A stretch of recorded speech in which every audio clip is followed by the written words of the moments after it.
Janetza. Janetza. And that's how you say it. Welcome to the Artistry Creates the World. I am with Janetza. Yes, see? Ya lo hiciste. She has just returned from Africa, Yes. the motherland. And I called her because I wanted to do a updated interview. And I didn't know where she was. I didn't know if she had returned or if she was still there. And she picked up Messenger.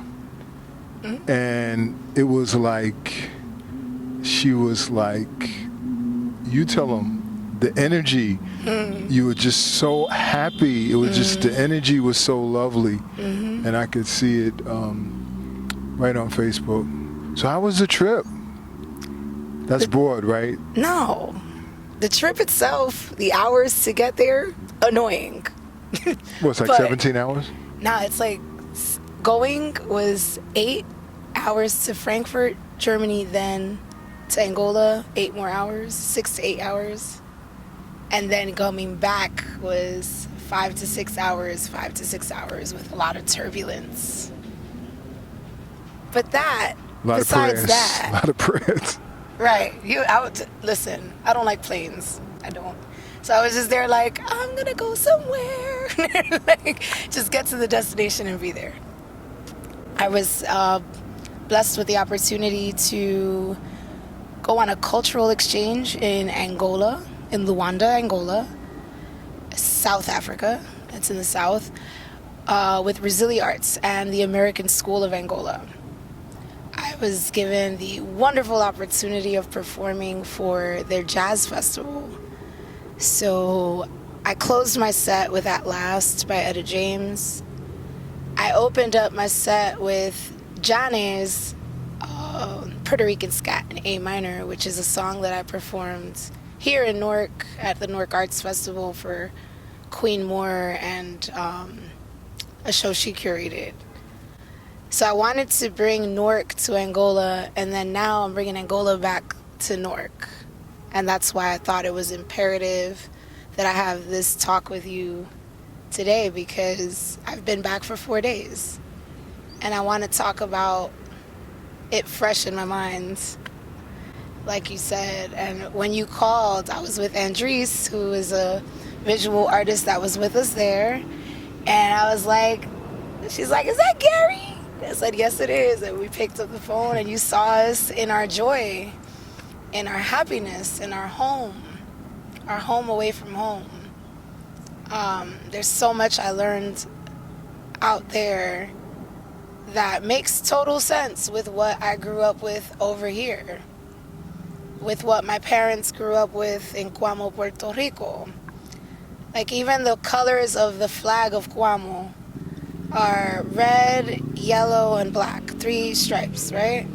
And then they added a symbol, the Portuguese or the Spaniards, but the original flag was red, yellow, and black, right? Same colors as the flag of Angola, of Luanda, same exact colors. And a lot of the boats that were shipping slaves were in Puerto Rico. And then we found out over there that Angola is one of the first ships that came to America filled with enslaved sacred people was from Angola. So going there is the reason why we're here. It's just this exchange of seeing that history and feeling that. I mean, an airplane doesn't do it, right? Because everybody was traveling back then on a boat, which was way longer. And I'm complaining about a flight. So, yeah, you didn't ask a question yet, right? Because you answered my first question, and you actually did. You answered my first question.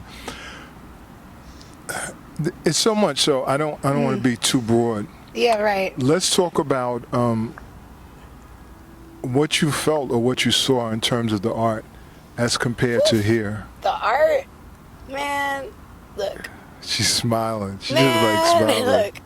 What does that mean, man? When I tell you that I love being an artist, I love being an artist. I love meeting artists. we have some talented people here in Newark and Brick City. We have so many talented people, and there are so many talented people in Angola. I got to go to an art show, right? And there's this guy named Danik Bumba, right? You would think that this guy like printed these pictures. No, he painted them with his hands. With his hands. You know, like it's like when I look at Likewa's pieces in I'm Visible Newark. He did that with his hands. You know, we do things with our hands. I think it's a whole, the artists out there are incredible. I got to really meet some incredible artists, and I'm hoping they come over here for a cultural exchange soon, because that would be dope. Andres and Rafa are planning on collaborating on a wall either in Angola or over here. We're trying to figure that out as we speak. So when you as you listen to the artists or you looked at the work, like what intrigued you about their technique? I mean, because I have something in my mind, like when I went to Cuba and when I went to Trinidad. But what did you see, like, versus what you see here? We know the art is strong, but what did you see in terms of their approach to their art? Well, for example, there's this one artist called Rafa who he's tired of the pollution. He's tired of the garbage, tired of the plastic. We went to this public park. Palacio? No, that's not it. I forgot the name of the park right now. But went to this park and there was all this plastic in the park. It's a public park just like this, right? And he looked at me and said, "This is Angola. This is Angola." And I was like, "What do you mean?" And he's like, "You see all that plastic? That's a huge problem in Angola. You go everywhere and there's pollution, there's plastic pollution." He takes the plastic that he finds and he makes art masterpieces out of them. He uses like a sandal he found or 3 plastic bottles he found and puts them up on there, and his artwork is, he draws out a person from his neighborhood in Vienna.